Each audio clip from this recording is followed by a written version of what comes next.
Martin. Graciela, anong ginagawa mo dito? Baka makita tayo ni Senyorito Louie. Martin. Martin, ayoko. Ayoko mawala kung ano man ang meron tayo. Alam kong mali, pero mahal kita.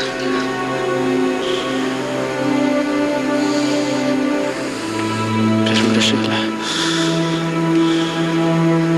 Ikaw ang gusto ko. Ikaw ang mahal ko, hindi si Louie.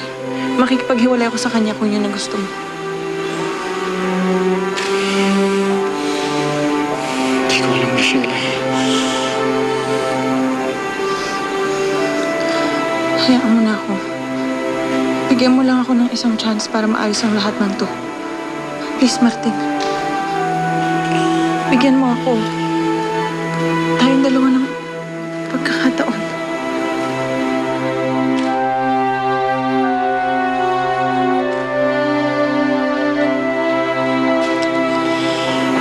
Sige.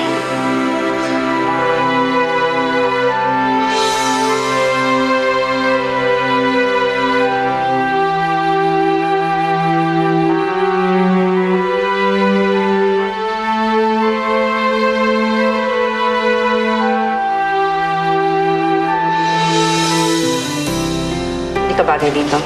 Ito po ang gusto kong gawin. Aber, ba't ka nandito? Makikipaghiwalay na siya kay Louie. Akala mo ba, papayag na lamang si Louie ng ganun-ganun lang? Kailangan natin mag-usap. Hindi tayo maghihiwalay. Walang makakapaghiwalay sa atin. At Graciela, Graciela, may problema ba? Hans, napadaan ka yata. Ano bang maitutulong ko sa'yo?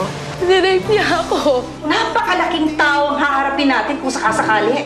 I'm sorry, but this firm cannot handle this case. Sigurado ako na hindi na niya mahal si Louie.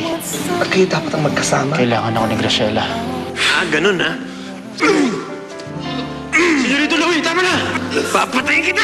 Tama na! Sumay ka pa, makaping ka.